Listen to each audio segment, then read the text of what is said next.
पात्र नेत्र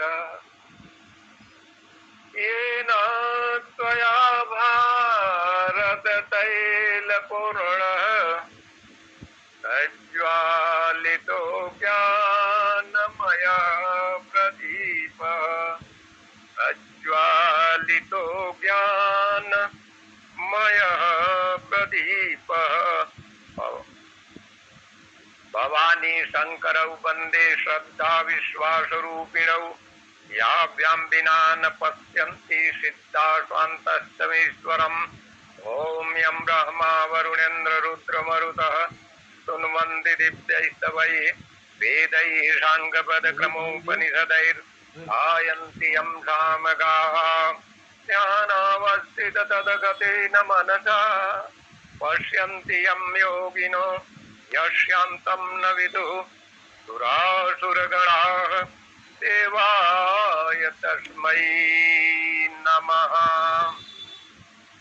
तो श्रीमद् देवी भागवत महापुराण में हम लोग गायत्री महिमा, गायत्री जप के संबंध में चर्चा कर रहे थे।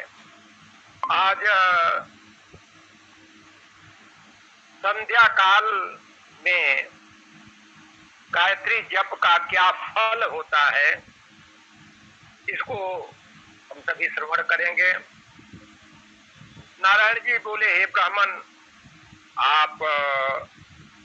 अब आप मध्याह्न कालीन पुण्यदायिनी संध्या के विषय में सुनिए, जिसका अनुष्ठान करने से अद्भुत तथा अतिश्रेष्ठ फल प्राप्त होता है।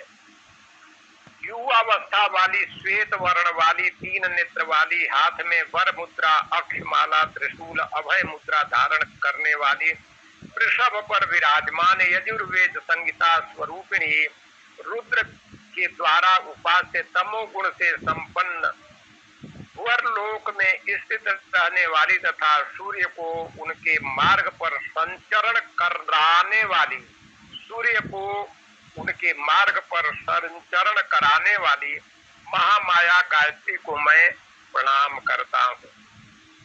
इस प्रकार आदि देवी का ध्यान करके आचमन आदि सभी क्रियाएं पूर्व की भांति करनी चाहिए। अब अर्घ्य का प्रकरण बताता हूँ। इसके लिए पुष्प चुनना चाहिए।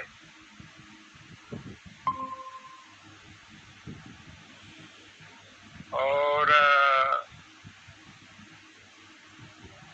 पुष्प के अभाव में बिल्व पत्र को जल में मिला देना चाहिए और सूर्य की ओर मुख करके ऊपर की ओर जल छोड़कर अर्घ्य प्रदान करना चाहिए। आदि से लेकर अंत तक सभी नियम प्रातः कालीन संध्या के समान ही हैं। कुछ लोग मध्याह्न काल में गायत्री मंत्र तत्सवितुः पढ़कर अर्घ्य प्रदान करने की सम्मति देते हैं, किंतु यह कर्म परंपरा विरुद्ध है और इससे कार्य की हानि होती है। प्रातः तथा सायं दोनों संध्याओं को करने का वेदोक्त कारण यह है कि मंदेहा नाम वाले राक्षस सूर्य का भक्षण करना चाहते हैं। अतएव उन राक्षसों के निवारण के निमित्त ब्राह्मण को प्रयत्न पूर्वक संध्या करनी चाहिए। प्रातः तथा सायंकाल की दोनों संध्याओं में नित्य प्रणव सहित गायत्री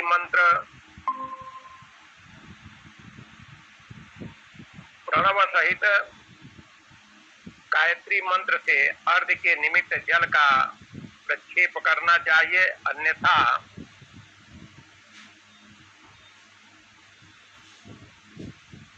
वह श्रुति घातक होता है। मध्याह्न काल की संध्या में जल में स्थित पुष्पों से, और यदि पुष्प न मिल सके तो बिल्व और दुर्वा आदि के पत्र से पूर्व में बताई गई विधि के अनुसार प्रयत्न पूर्वक अकृष्ण इस मंत्र से सूर्य को अर्घ्य प्रदान करना चाहिए। ऐसा करने वाला सांगोपांग संध्या का फल प्राप्त करता है। हे देवर्षि सत्तम, अब इसी प्रकरण में तर्पण की विधि बता रहा हूँ, सुनिए।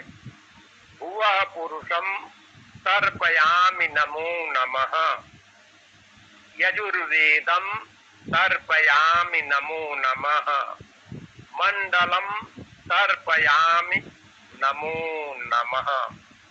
इसी प्रकार हृदय गर्भ अंतरात्मा सावित्री वेद माता देव माता संस्कृति संध्या युवती रुद्राणी निमृचा सर्वार्थ सिद्धि करी सर्वार्थ मंत्र सिद्धिता और भूर्भुवः स्वः पुरुषम, इस नाम से के साथ तर्पयामि नमो नमः जोड़कर तर्पण करना चाहिए। यह मध्याह्न तर्पण है। तो मध्याह्न तर्पण किस तरीके से होगा? भूर्भुवः स्वः पुरुषम तर्पयामि नमो नमः। उसके बाद उदत्यम तथा चित्रम देवा नाम, इन मंत्रों से सूर्योपासना करना चाहिए। तत्पश्चात मंत्र साधन में तत्पर रहने वाले साधक को तप करना चाहिए। हे नारद, अब मैं जप का भी प्रकार बताऊंगा, सुनिए। जप का प्रकार सुनिए ध्यान पूर्वक। प्रातः काल दोनों हाथों को उत्तान करके, संध्या काल में दोनों हाथों को नीचे की ओर करके तथा मध्याह्न काल में उन्हें हृदय के पास करके जप करना चाहिए।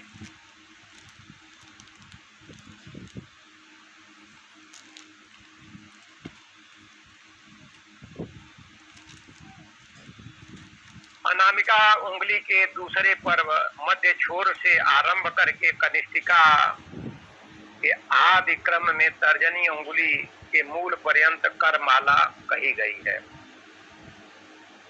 जो को हत्यारा, माता पिता की हत्या करने वाला, घाती, पूर्व पत्नी के साथ गमन करने वाला, ब्राह्मण का धन तथा भूमि हरने वाला है और जो सुरापान करता है, वह गायत्री के 1000 जप से पवित्र हो जाता है।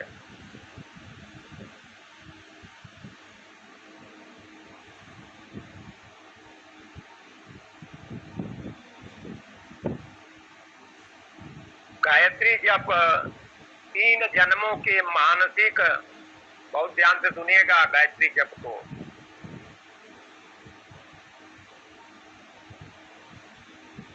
गायत्री जप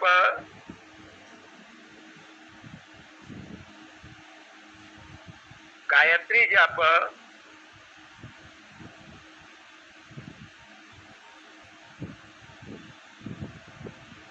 3 जन्मों के मानसिक तथा वाचिक पाप, बहुत ध्यान से सुनिए।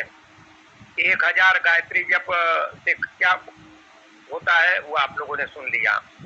और गायत्री जप 3 जन्मों के मानसिक तथा वाचिक पाप तथा विषेंद्रियों के संयोग से उत्पन्न होने वाले पाप को विनष्ट कर देता है। तो कम से कम 3 जन्म तो साफ हो जाएगा यदि नित्य गायत्री जप मनोयोग के साथ किया जाए तो निश्चित है, ये शास्त्र सम्मत है। हरे राम नहीं कह रहे हैं, ये श्रीमद् देवी भागवत पुराण में नारायण जी कह रहे हैं। गायत्री जप 3 जन्मों के मानसिक तथा वाचिक पाप तथा विषेंद्रियों के संयोग से उत्पन्न होने वाले पाप को विनष्ट कर देता है। जो मनुष्य गायत्री मंत्र नहीं जानता, उसका संपूर्ण परिश्रम व्यर्थ है। कहने का मतलब गायत्री मंत्र जरूर स्मरण रखना चाहिए। मनुष्य एक ओर चारों वेदों को पढ़े तथा दूसरी ओर गायत्री जप करे।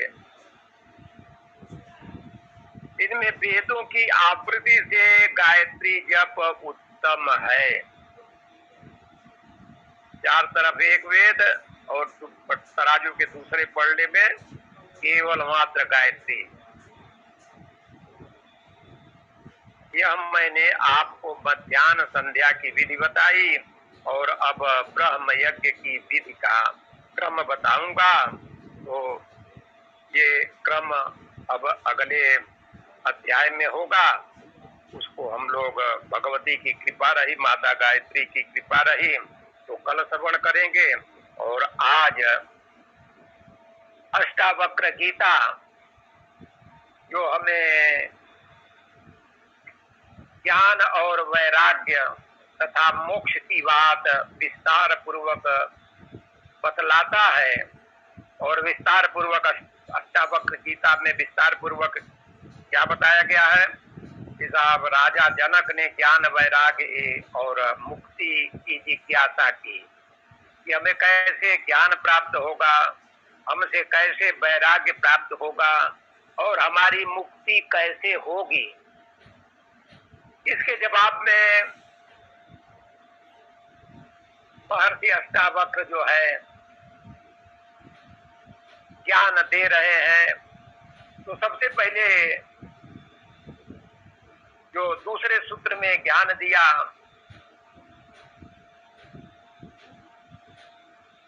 महर्षि अष्टावक्र ने राजा जनक को, उसमें यही था कि विषय वासनाओं को विष के सदृश त्याग दो,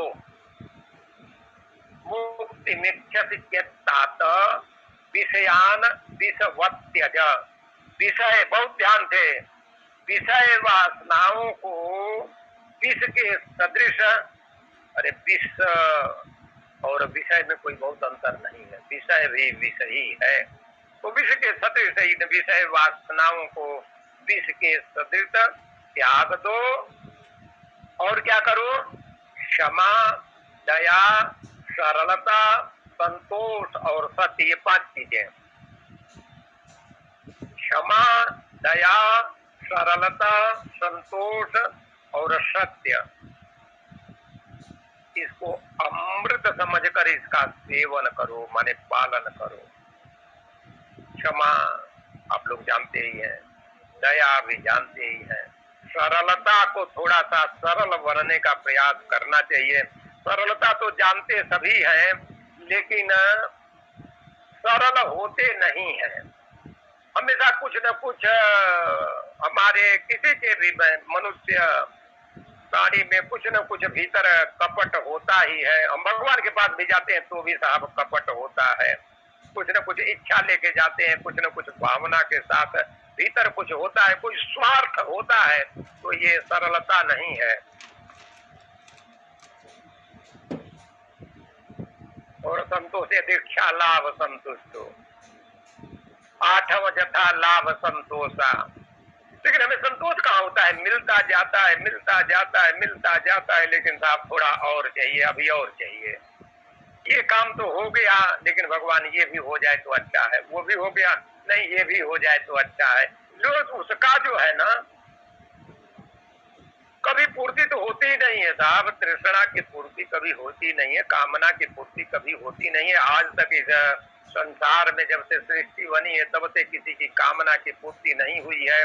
आवश्यकता की पूर्ति तो भगवान करते थे, लेकिन कामनाओं की, तृष्णाओं की पूर्ति किसी की भी नहीं आज तक हो पाई है। इसलिए भगवान, चाहे गीता जी हो, चाहे रामचरितमानस हो, भगवान राम कहें या भगवान कृष्ण कहें, दीक्षा लाभ संतुष्टो या 8वां जथा लाभ संतोषा। तो संतोष का बहुत बड़ी भूमिका है हमारे जीवन में। संतोष की बहुत बड़ी भूमिका है साहब। संतोष यदि आ जाए तो गोधन गजधन वाज धन और रतन धन खान, और जब आवे संतोष धन सब धन दूरी समान। सब लोष्टास्म कांचन, वो साहब धूल का कण और स्वर्ण बराबर हो जाता है जब संतोष आ जाता है। तो किसी चीज की इच्छा अब नहीं है। तो दूसरे सूत्र का आप सभी ने कल श्रवण किया। आज तीसरा सूत्र है। इस सूत्र में अपने स्वरूप का बोध करिए कि आखिर मैं क्या हूँ, मैं क्या हूँ। इसी का हमें साफ बोध नहीं है, इसीलिए हमें संतोष नहीं होता है। यदि हम जान जाए कि मैं क्या हूँ, क्या मैं ये शरीर हूँ, क्या मैं हरे राम हूँ, यदि इसी का बोध हो जाए, धीरे धीरे थोड़ा थोड़ा होता जाए, एकदम से नहीं होगा, इसमें तो कोई दो राय नहीं है, एकदम से नहीं होगा।